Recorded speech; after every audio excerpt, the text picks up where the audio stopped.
right, good morning, everybody. Hey, good morning. All right, so we're going to talk today about mass customization and highlight the Hasbro Selfie Series today and talk about how they've made decisions and actually brought this to life. But before we jump into that, I want to start with why mass customization and why it's so relevant. So let me get through here. There we go. So historically, we've got three different types of manufacturing. We've got high volume mass production with very low customization. All of us know this. Injection molded tools, you're pumping out thousands or millions of parts. Think of Lego blocks, everything's the same. Andrew talked about it earlier in the Industrial Revolution of moving to this mass production environment. On the far extreme on the top left is the custom manufacturing from the 40s and 50s, where you have a machine shop person, a tool maker, a model shop person doing products of one. Very artsy, very custom work. And then there's low volume production for primarily high-end goods. Think of luxury watches, where high-end craftsmanship to do not a lot of customization, but very unique manufacturing techniques. What's missing, the big gap in the top right, is how to do mass volume and high degrees of customization. And that's exactly what Hasbro has tackled in their new Selfie Series. So I want to introduce Patrick Marr from Hasbro and allow him to talk through the product itself. And then we'll talk through kind of the decision process of getting into this market, how to scale a supply chain, and some of the challenges they've had. So Patrick? All right, thank you. So thrilled to be here, right? Thank you, Jason. And really my mission is twofold. One of them is to talk about the Project Selfie Series, which was our first mass personalization product. And two, hopefully excite and ignite some ideas out here. You guys are the controllers of the next great idea. And so I'm here to show you that it can be done. So to help me sort of explain a little bit what Selfie Series is, we're going to enlist one of my team, Kyrie, who's going to take you through the process, right? So Pulse Mobile is the app that sort of Selfie Series resides in, right? So a customer would download that Pulse Mobile app, set up an account, and in the middle of the screen, he would click on the sort of Selfie Series button. From there, they're going to watch a couple of tutorials, and then once Kyrie is ready, he's going to make sure his face is in the circle, line just right, and then that circle sort of turns green. He'll go through the scanning process, follow a couple of prompts. It takes about 15 seconds to scan your face. And from there, you'll see Kyrie's face appear on the screen after some processing. You'll notice he doesn't have hair, and we'll get to that in a second, but if he likes the way his scan looks, he proceeds to the next step. And really, that's where you choose your universe, right? Which action figure, which hero do you want to be, right? And whether that's Star Wars, Marvel, Power Rangers, G.I. Joe. Kyrie ended up picking the Marvel universe and, of course, Spider-Man. From there, Kyrie proceeds to sort of continue the customization process, right? So he's picking the hairstyle that he likes, the beard, he can adjust his skin tone, and then really choose any other color combinations to really hone in and make it his true selfie. Once he's satisfied with that look, he'll see the final render, and this is the actual figure that he would receive within 45 days, shipped directly to his home, right? So that's sort of the upfront piece, but there's a lot of magic that happened behind the scenes in the development of that product, and as well as the production of that, so. Great, thank you, Patrick. And you come out with a great action figure. Jason is now Iron Man. Super cool, super personalized. Never thought I would be Iron Man, so it's very cool. So Patrick, let's talk about the process of how you got here. What market opportunity did Hasbro see? Why did you decide to get into the market? What value were you trying to create when you started to get into this Selfie Series? Yeah. So our fans are always looking for new ways to enjoy, engage with their characters, their storyline, and really become one with that superhero, right? And so we thought mass personalization was that next logical step, right? Really turn them into the hero. And so we sort of came up with the idea, through some testing, and And really, it sort of took its own legs and it really took off. So we would go to San Diego Comic-Cons and really test it in front of fans. And I can say even in beta, even in production, we sold out of every single slot that we had. We could only scan so many people during the day, but they were passionate about which figure they wanted to be. So we really knew we had something there. Yeah, great. And a lot of people think it's a cool idea, and it's kind of some people say it's a niche thing. There's not a lot of people that would do it. It's fun and neat, but not a business. How's the business done so far? How's it been received by the market? How's it helped Hasbro connect with their customers? It's been great, and I think it's one of those things where you look at it, it's an extension of the brands, right? So we still make the traditional figures and all that piece, but it's that for that avid fan, for that person that wants to go that one step further, it's just that perfect connection. Great. So you want to do something, you believe there's a market fit, hey, this is going to be great. Now let's talk about tech readiness. 3D printing's been around for years, decades. This isn't new. Scanning has been around. So how did you evaluate tech readiness and know that the tech was ready to help you support this new product? Yeah, great question. So a lot of pieces had to come together. One of them is we had to be able to put the power in the user's hands. You had to be able to scan yourself. So that was sort of the first piece. And then on the sort of the development side, we needed a few things to fall in place. We had to find the right tech that could produce the quality of the figures, the heads that we were looking for. And then we had to find the right material, right? So I had to pass all our QA testing, and it had to deliver that look and feel of the sort of the production plastics that we were looking for. From there, you need great partners. And those partners, whether they're internal, so like IT programmers and things that helped us with the systems, or great development partners that can help you with the material process and from the production end, right? And so all those go hand in hand, and everybody really has to be as passionate about the project as you are. Yeah, great. We all know with 3D printing that it's hard to get perfect sometimes, and when you're creating my face or my likelihood, there's a degree of accuracy or perfection that everybody wants it to look just like a 2D image or just like me as a person, really hard to get to.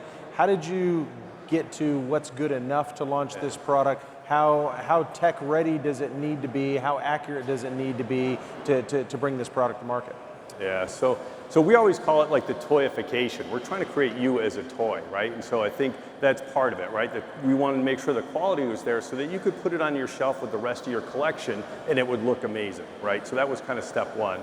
The other piece of that is, I mentioned earlier that Kyrie didn't have his hair on when he initially scanned. And that was for a couple of reasons, right? During our early testing, we realized that people couldn't scan the back of their heads, and the products that we produced weren't that great. So we immediately sort of cut that piece out and said, hey, what happens if we focus all of our attention on kind of just getting that T-zone, right? The eyes, the nose, the lips, and sort of that jawline as accurate as possible. And then we can almost pull from a parts bin of sculpted hairstyles. And then that way, as long as we could keep adding to that parts bin of hairstyles, we would keep up with current hair trends, and there would be one that was close enough to the user. And really that helped us, right, in a couple different ways. One of them was, from a manufacturing process, it made it much simpler, right? We were separating the hairs from the heads, we could focus on independently, and the consumer ended up getting a better product because you get that really nice, clean hairline color break that you wouldn't have gotten otherwise. Yeah, great. And I think it's an important thing in mass customization. There's very little out there today. It's just emerging, and so it doesn't have to be perfect on day one. The beauty with additive manufacturing, you can change, and I believe you've added hairstyles, you've added skin tones, you've added different features to your product line just in the last year it's been on the market. Yeah, exactly. And so, one of the things is we in our early testing, we kind of, with our fans, we looked at what were the must-haves, what did you need to have in the product, and then we're sort of nice to haves, right? And so what we did was we focused on the must-haves, and then the need-to-haves, later on, sort of glasses, some receding hairline hairstyles, and then sculpted textures and beards. We added those in sort of subsequent waves. And you're right, Jason, by kind of not being dependent on tooling, we could wave those in as we came up with them, as we proved them out. And so they were seamlessly sort of integrated back into it, and the fans never knew. All of a sudden there was just new features there that they could get into. Great. All right, so you know there's a market, or you've tested the market, you've got the right product, the tech's ready. Now you got to build a supply chain. So everything you've talked about is great corporate office, people sitting around a conference table, making decisions. My world, I come from a manufacturing background. You've got to go build a supply chain. Yep. Hasbro started with toy makers making by hand, probably the top left of my image earlier. Transitioned to high volume injection molded tools, just mass producing stuff. How did you think about building out the supply chain and kind of transforming into a digital workflow to support this new product? Yeah, that part takes a little bit of work, I'll be honest with you. So, if you're in a company that relies on injection molds that cost tens of thousands of dollars, but then you produce hundreds of thousands of parts, and that's the mainstay of your business, it requires a little bit different thinking. And luckily for us, we were experts, so our day job is creating prototypes, and so we were experts in that piece, the additive manufacturing piece. So a lot of the teams deferred to us on a lot of the questions, but we still had to prove it being viable. So a good example of that is like QA. QA likes that repetitive. They want to make sure that if they've set a standard, that when you're producing parts, that every one of them is exactly the same, almost like that injection molding mindset. And so what we had to do was we had to prove to them that, hey, look, the first head that we're growing in an RP type production is going to be the same as the thousands, is the same as 10,000s, right? Once we had that comfort level, we were able to get them on board, and then they were true partners. The other thing that we did that I think was key to our success is we built a 1/5 scale manufacturing site in-house. And what that allowed us to do was scan people during the day, build it overnight, and then keep iterating. And so we really wanted, at the end of the day, to develop a production sort of process that mirrored mass production, but you were producing one of one. Take out that human error. If you think about it, you have a tray of hundreds and hundreds of heads. You can't tell who's who and who's so we had to take that sort of variability out of it. We want to make sure that you get your figure and not his figure, and vice versa. So we really put a lot of checks and balances in the process, automated as much as possible, so that we knew that once that line was up and running, that we didn't have to worry about that variability. Yeah, that's great. It's a big challenge for a lot of us to redesign our supply chains and kind of blow up everything that's working well for you today. I think the other beauty of your product is you didn't do it on the entire product. It was only the head and the hair and the face, and the bodies of these action figures are still part of your mass production supply chain. Is that right? Correct. And I think, for everybody here, I would just challenge you that, that's your first step into it. And once you develop that mindset and that sort of pipeline, that process, then you can expand what that product line is, new introductions, and it really gives you that opportunity to sort of launch as a launch pad. So. Yeah, perfect. Maybe my final question on this topic. Culturally, it's a big change for a company to blow things up and think about a totally different supply chain, doing one for one. It doesn't just affect manufacturing or the people doing 3D printing. It's the whole customer service process. It's the ordering and e-commerce side of it. Culturally, how big of a challenge was this for Hasbro, and how were you all able to overcome that throughout the broader company? Yeah, I think for us it was a little easier, probably, just because the percentage of our product that we do new introductions every year, right? So you think about it, we're always looking at new concepts. We have that as a backbone, sort of our mainstay of how we develop. And so people are visionaries, right? So you had a bunch of believers in the right key positions. And once you had marketing online, engineering online, all the sort of infrastructure pieces, it was much easier to get that at scale. And so I won't argue that there wasn't bumps along the way. You have to prove it out. But I will say that the team put a lot of faith in us to come up with the right answers. And, I represent a huge team that is amazingly talented, that are problem solvers at their heart. And so once we started showing people that it was possible at scale, everybody became a believer. Yeah, that's great. All right, well, Patrick, thank you. I want to wrap up with a couple of things. I think this is to the broader audience. Hasbro got a spark in this conference several years ago that says, the technology's right, I got a market opportunity, let's go.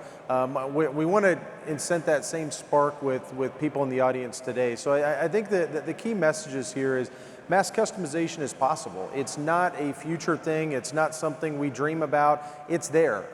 And the technology's there, from scanning to software platforms to MES systems to printing and post-processing and manufacturing methods.